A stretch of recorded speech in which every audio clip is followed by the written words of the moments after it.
దేవునికి స్తోత్రం. ప్రసంగి 3వ అధ్యాయం 1వ వచనం ఇలాగు సెలవిచ్చుచున్నది, ప్రతిదానికి సమయము కలదు, ఆకాశము క్రింద ప్రతి ప్రయత్నమునకు సమయము కలదు. దైవజనమా, బైబిల్ వాక్యం ఇలా సెలవిచ్చుచున్నది, ప్రతి దానికి ఒక సమయం ఉన్నదని వాక్యం. కనుక నువ్వు ప్రయత్నిస్తూ ఓడిపోతున్నావా? భయపడాల్సిన అవసరం లేదు.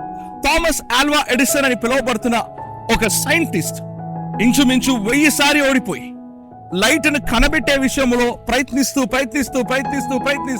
అనేకసారి విఫలమైనప్పటికీ కూడా చరిత్రం చెప్పుచున్నది, ఆయన ఏ రోజు కూడా గివ్ అప్ ఇవ్వలేదు. కానీ వన్ ఫైన్ డే అతను లైట్ కనబెట్టాడు. ఆ వెలుగు ఈ రోజు మనుషులమైన మనకి చాలా ప్రయోజనకరముగా మారింది అని మనం చరిత్రలో చూస్తున్నాం, మనం అనుభవిస్తున్నాం ఈ రోజు. అలా అయితే నువ్వు చేస్తున్న ప్రయత్నం విఫలమవుతుందని నువ్వు బాధపడాల్సిన అవసరం లేదు. బైబిల్ చెప్తున్నది, ప్రతిదానికి ఒక సమయం ఉన్నది. ఆ సమయానికి ఖచ్చితంగా దేవుడు నీ పట్ల కార్యం చేస్తాడు. కానీ నువ్వు చేయాల్సిన విషయం ఏంటి తెలుసా? కొంచెం ఓపిక కలిగి నువ్వు వేచి ఉండాలి. నువ్వు వేచి ఉన్న ఎడల దేవుని మహిమను నువ్వు చూచెదవు. ఈ వాక్యమును ఎత్తిబట్టి ప్రార్థిస్తామా?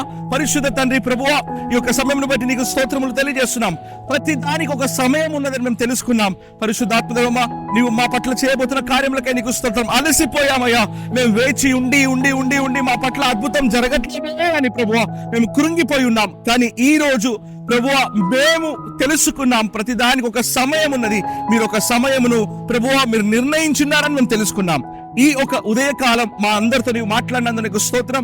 ఈ వాక్యమును ఎందరైతే నమ్మి నాతో పాటు కలిసి ప్రార్థిస్తున్నారో వారి పట్ల కూడా కార్యము చేయమని నిసల్లో మేము మొరపెడుచున్నాం. ఇక ఆలస్యం అవ్వకుండా ఆ సమయం ఈ రోజు ఈ క్షణమై మారిందని నీకు స్తోత్రములు తెలియజేస్తూ యేసు నామమున ప్రార్థించి వేడుకుంటున్నాం మా ప్రియ పరలోకపు తండ్రి.